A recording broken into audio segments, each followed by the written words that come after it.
Hi friends, welcome to my YouTube channel Sanjay academy. कैसे हैं आप सभी लोग। आज हम लोग लेब वाइगोत्स्की के बारे में पढ़ने वाले हैं।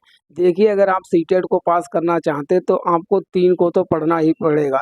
लेब वाइगोत्स्की, जीन पियाजे और लॉरेंस कोल्बर, इन तीनों को मिलाकर कम से कम 10 क्वेश्चन आपके आते हैं। तो इन तीनों को आपको बिल्कुल भी स्किप नहीं करना और बिल्कुल वर्ड बाय वर्ड पढ़ना है, अच्छे से समझना है। लेब वाइगोत्स्की के ऊपर आज हम लोग बात कर रहे हैं। इससे पहले हम लोग जीन पियाजे के बारे में पढ़ चुके हैं। तो आज की क्लास को बहुत आराम से करें और इस क्लास के बाद आपको कोई भी क्लास करने की ज़रूरत नहीं है जो भी लेब वाइगोत्स्की से रिलेटेड है, क्योंकि आज की क्लास में हम लोग लेब वाइगोत्स्की से रिलेटेड ऑल अबाउट सब कुछ पढ़ने वाले हैं। थ्योरी प्लस प्रैक्टिस सब कुछ करेंगे, ठीक है। पहले थ्योरी पढ़ लेते हैं, बाद में प्रैक्टिस करते हैं। चलिए अपनी क्लास को स्टार्ट करते हैं। Let's start our class. Lev Vygotsky का सामाजिक सांस्कृतिक प्रक्षेप, वाइगोत्स्की सोशियो कल्चरल अप्रोच। देखिए, जे लेब वाइगोत्स्की जी हैं, मात्र 38 ईयर्स की एज में इनकी डेथ हो गई थी। रसिया के रहने वाले थे, रूसी मनोवैज्ञानिक थे। यह एक सामाजिक रचनावादी हैं। इनको कैसा कहा जाता है? सोशल कंस्ट्रक्टिविस्ट कहा जाता है। इनके अनुसार जो बच्चा है वो ज्ञान का निर्माण करता है, कहाँ? समाज में, इसलिए इनको सोशल कंस्ट्रक्टिविस्ट कहा गया है। जबकि जीन पियाजे को रेडिकल कंस्ट्रक्टिविस्ट कहा गया है। सामाजिक सांस्कृतिक पहलुओं पर ध्यान केंद्रित करते हैं। जो कहते हैं कि जो बच्चा है वो सामाजिक संस्कृति में अपनी सीखता है, इसलिए इन्होंने की थ्योरी को हम कल्चरल टूल्स भी कहते हैं। सामाजिक सृजनवाद का अगर जनक आ जाए, पूछा जाए कौन है, who is father of social constructivism, तो वो है आपके लेब वाइगोत्स्की। इनका पूरा नाम था लेब सिमेनोविच वाइगोत्स्की। हमको केवल वाइगोत्स्की ध्यान रखना है। बच्चों द्वारा ज्ञान का सृजन किया जाता है। चलिए अब हम पढ़ते हैं इनके सिद्धांत के बारे में, क्या क्या इन्होंने सिद्धांत दिए। बच्चों द्वारा ज्ञान का सृजन किया जाता है, ठीक है। वाइगोत्स्की के अनुसार किसी भी बच्चे का विकास सामाजिक परिस्थिति, ठीक है, सोशल कंडीशंस में ही संभव है। जब तक आप किसी भी बच्चे को उसके सामाजिक संस्कृति से जोड़कर नहीं पढ़ाएंगे तब तक बच्चा नहीं सीखेगा। ऐसा किसने कहा है? ऐसा लेब वाइगोत्स्की जी ने कहा है। बच्चों का संज्ञानात्मक विकास सामूहिक, ठीक है, कलेक्टिव सोशल प्रक्रिया द्वारा संभव ही होता है। इसलिए इन्होंने ग्रुप लर्निंग की बात की है कि जो बच्चे होते हैं वो समूह में सीखते हैं, सामूहिक रूप से ग्रुप बनाकर सीखते हैं, तब उनका जो सीखना है वो अधिक अच्छा होता है, अधिक देर तक वो रुकता है। बच्चे सामाजिक अंतःक्रिया, देखो इन्होंने बात की है सोशल इंटरेक्शन की। सामाजिक अंतःक्रिया के द्वारा बच्चे सीखते हैं, सोशल इंटरेक्शन, इसलिए इनको थ्योरी को हम कल्चरल टूल्स या सोशल इंटरेक्शन अन्य अन्य नामों से जानते हैं। वाइगोत्स्की के अनुसार विकास कैसी प्रक्रिया? विकास एक सतत प्रक्रिया। जबकि जीन पियाजे के अनुसार विकास कैसी प्रक्रिया है? एक असतत प्रक्रिया। लेकिन जब नाम दिया जाए लेब वाइगोत्स्की, तब जो है विकास एक सतत प्रक्रिया है। Development is continuous process. विकास एक सामाजिक प्रक्रिया है, सामाजिक अंतःक्रिया पर निर्भर करती है, ठीक है। इनके अनुसार जो विकास है वो कैसा है? वो एक सोशल इंटरेक्शन के द्वारा ही संभव है। इस सामाजिक अधिगम के फलस्वरूप संज्ञानात्मक विकास संभव होता है। Cognitive development through social interaction. ये कहते हैं कि जो बच्चे का विकास होता है, संज्ञानात्मक विकास होता है, मस्तिष्क का विकास होता है, वो सामाजिक अंतःक्रिया के ही कारण होता है।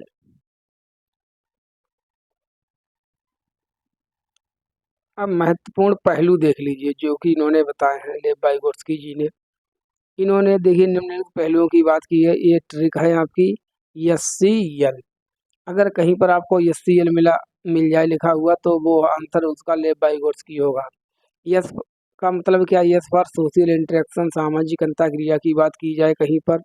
सी फॉर कल्चर की बात की जाए। एल फॉर लैंग्वेज, भाषा की बात की जाए अगर किसी भी क्वेश्चन में, तब उसका आंसर क्या होगा? लेब वाइगोत्स्की। अभी हम लोग थ्योरी के बाद अभी प्रैक्टिस करेंगे, तब ये सामने आएंगे हमारे क्वेश्चन। वाइगोत्स्की का मानना है कि भाषा का विकास सामाजिक अंतःक्रिया से होता है। जो लैंग्वेज डेवलपमेंट में बहुत ज़्यादा रोल निभाते हैं। किसका? सामाजिक अंतःक्रिया का, सोशल इंटरेक्शन का। भाषा व्यक्ति के लिए सबसे बड़ा यंत्र है। इसके द्वारा हम एक दूसरे के साथ बातचीत कर पाते हैं और ज्ञान का सृजन करते हैं। Language is a tool. अगर लैंग्वेज टूल की बात की जाए तब भी इसका आंसर क्या होगा? लेव वाइगोट्स्की। सम अदर इम्पोर्टेंट टर्म्स देख लीजिए कौन कौन सी टर्म है जो इन्होंने दी हैं।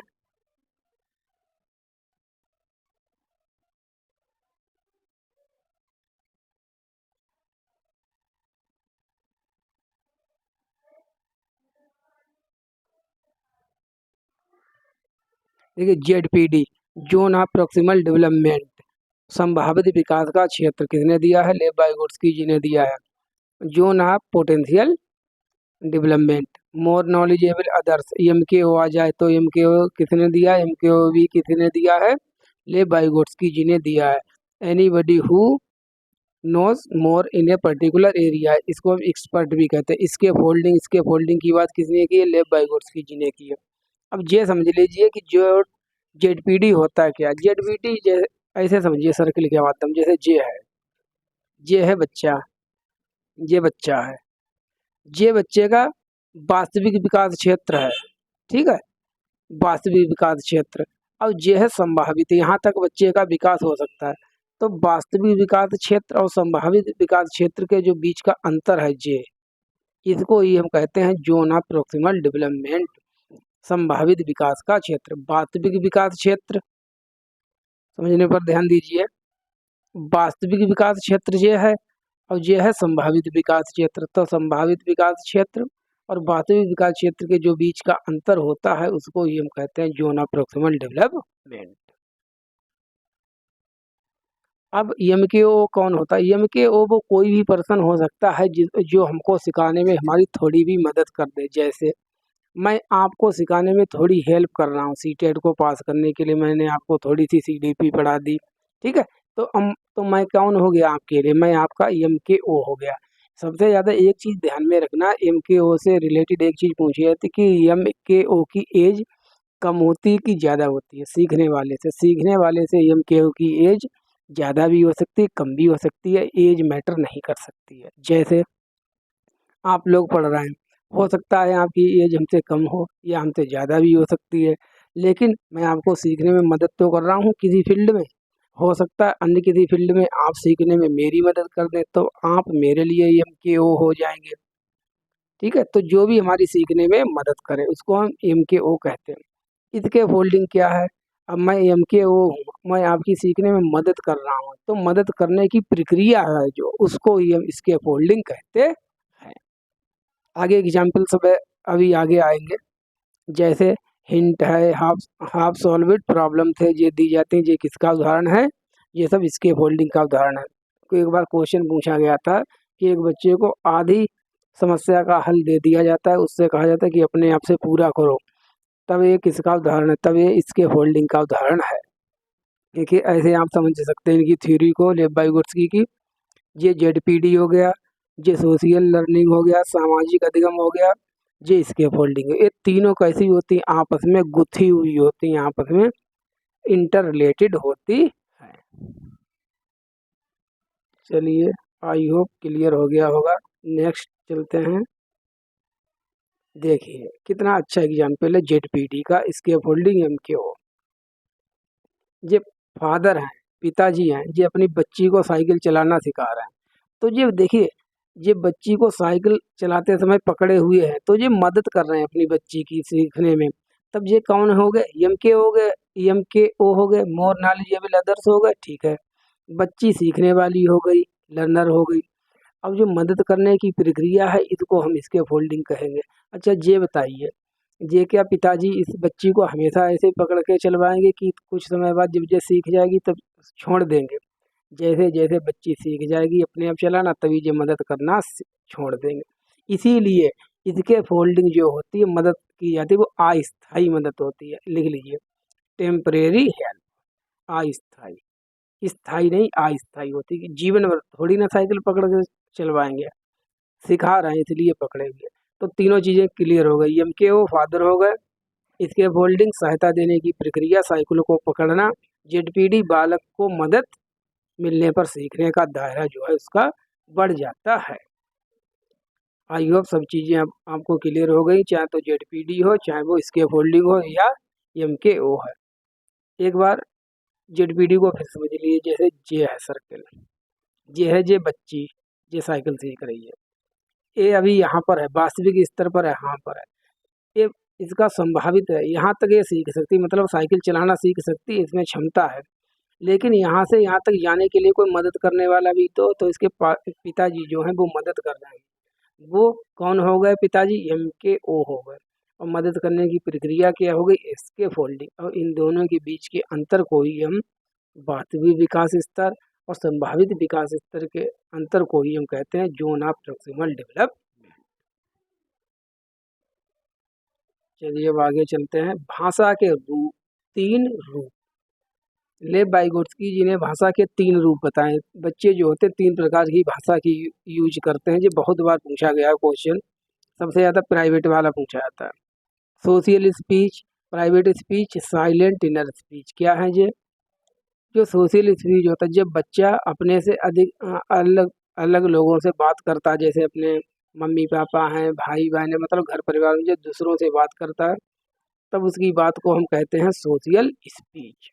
उदाहरण मतलब दुनिया से बातचीत करना।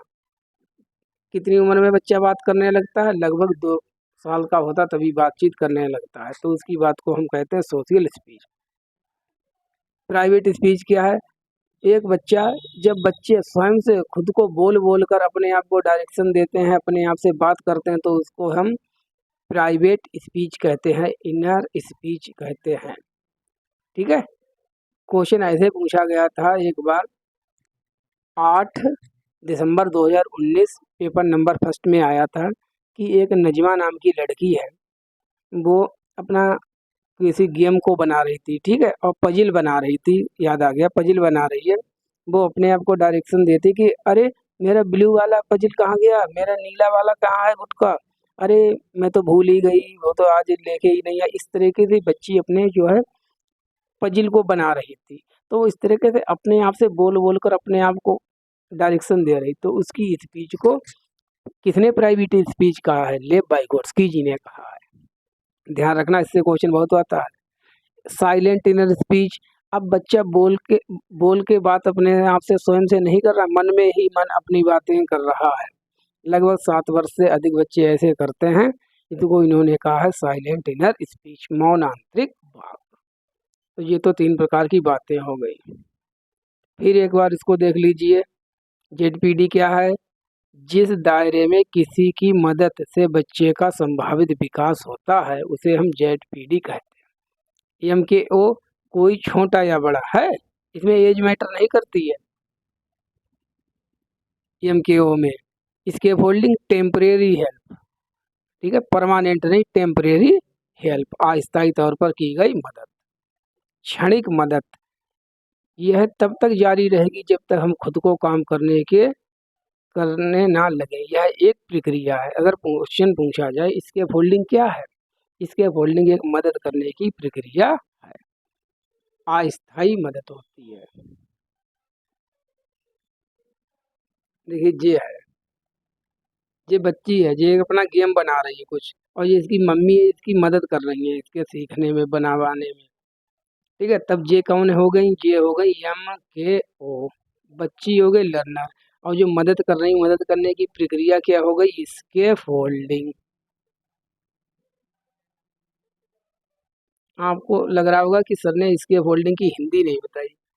इसके फोल्डिंग की 4 हिंदी होती हैं, पाड़, मचान, ढांचा, आलम्बन। तो आप उनके चक्कर में मत पड़िए, हो सकता है 5वीं भी वो रख दें कहीं ट्रांसलेट करके, इसके फोल्डिंग को आप इसके फोल्डिंग ही याद रखिए। तब एमकेओ भी हो गई, इसके फोल्डिंग हो गई, और ये बच्ची सीख रही है। अब हम लोग करते हैं क्वेश्चन, देखिए क्वेश्चन कैसे पूछे जाते हैं।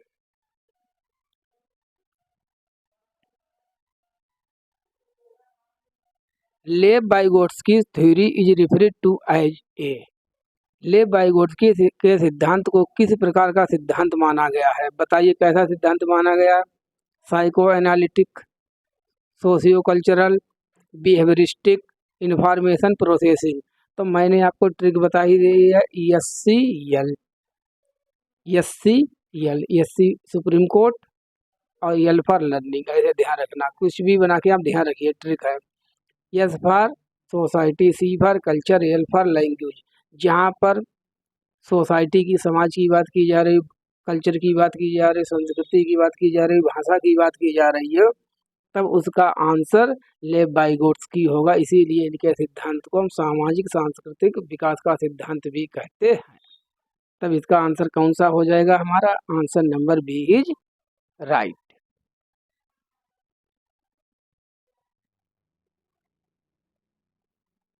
B is right.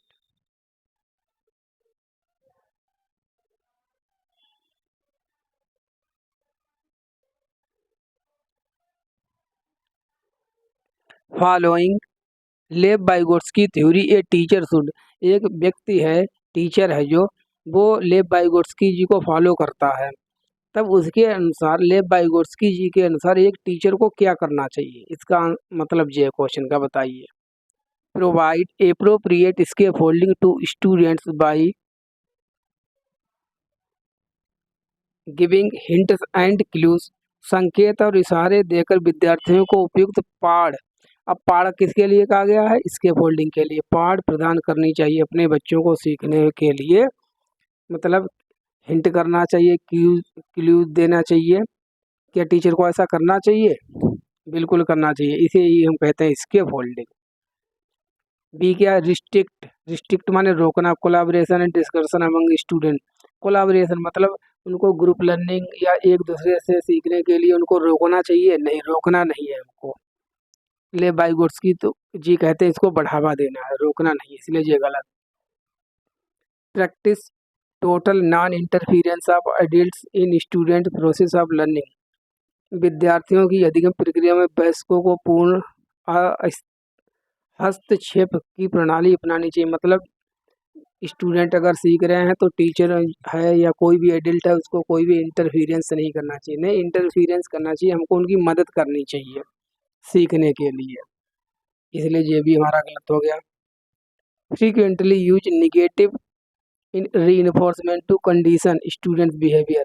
बच्चे जब सीखेंगे जब उनको लिए नकारात्मक रूप से आप इन्फोर्समेंट करें कि अगर तुमने ये नहीं कर पाया तो मैं तुम्हारी पिटाई लगाऊंगा या तुमको मुर्गा मुर्गी बना दूंगा। इस प्रकार का निगेटिव जो है या पॉजिटिव आप कुछ भी रीइंफोर्समेंट नहीं देंगे। आप बच्चों को क्लूज देंगे, पाठ देंगे। पाठ, पाठ का मतलब स्कैफोल्डिंग प्रोवाइड कराएंगे। So A is our right option.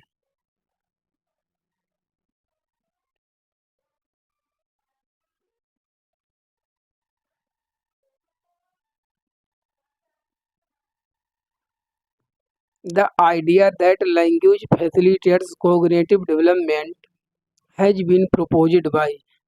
मतलब निम्नलिखित में से ऐसे कौन से मनोवैज्ञानिक है जिसने कहा है कि बच्चे का जो विकास है, संज्ञानात्मक विकास है, कोग्निटिव डेवलपमेंट, वो भाषा के द्वारा जो है सुगम होता है। भाषा के द्वारा बच्चा अच्छी प्रकार से सीखता है, उसका संज्ञानात्मक विकास अच्छा होता है। तब फिर यहीं पर S C L, L for language, भाषा की बात की गई। तब इसको देखते ही कर हमारा आंसर क्या हो जाएगा? लेव बाइगोट्स्की, ए is our right option.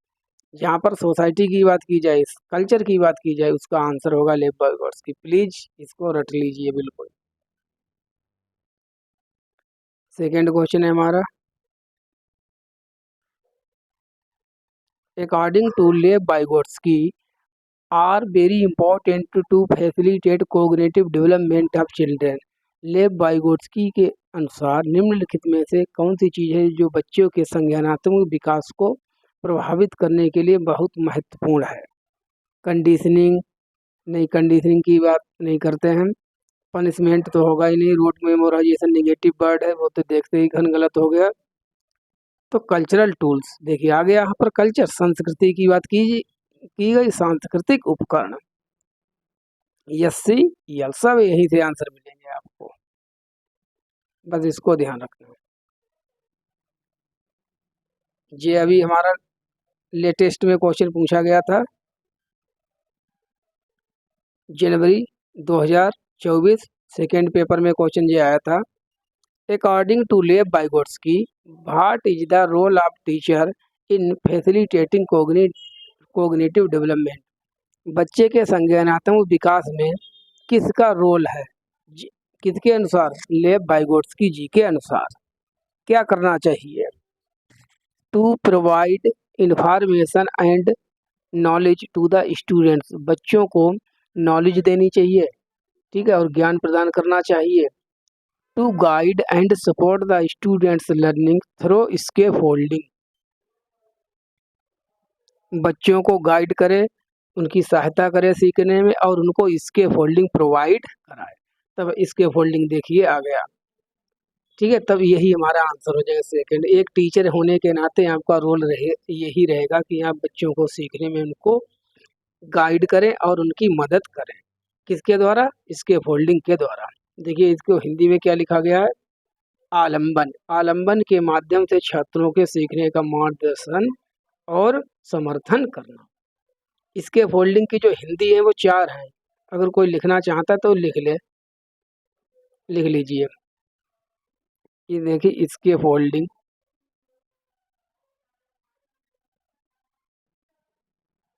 Scaffolding Hindi की जो है पाड़, मचान। अभी तक जो भी हिंदी पूछी गई है पेपर में वो मैंने सब लिखी है, पाड़, मचान, ढांचा और आलंबन। अभी लेटेस्ट में आलंबन इसकी हिंदी बनाई गई है, ठीक है। कभी कभी अगर इसकी इंग्लिश ना देखें तो हमारा क्वेश्चन गलत हो जाता है। जैसे आपने इसके फोल्डिंग की हिंदी पाड़ याद कर ली, उसमें ढांचा आ गया, तब आप कंफ्यूज हो जाएंगे। तो इसके लिए जो चारों हिंदी हैं, पाड़, मचान, ढांचा या आलंबन। चलिए अपनी क्लास को यहीं पर कंप्लीट करते हैं और अब की बार हम लोगों को बिल्कुल सीटेट को क्लियर करना है। हमारे चैनल का नाम है संजय एकेडमी, प्लीज़ आप इसको सब्सक्राइब कर लीजिए। 7 बारों के साथ शेयर कर दिया करें, चैनल को लाइक करें, कमेंट करें और इसकी पीडीएफ आपको हमारे जो टेलीग्राम ग्रुप है इसको ज्वाइन कर लीजिए, यहाँ पर इसकी आपको पीडीएफ मिल जाएगी। Thank you for watching. ये क्लास आपके लिए रामबाण सिद्ध होगी। Thank you.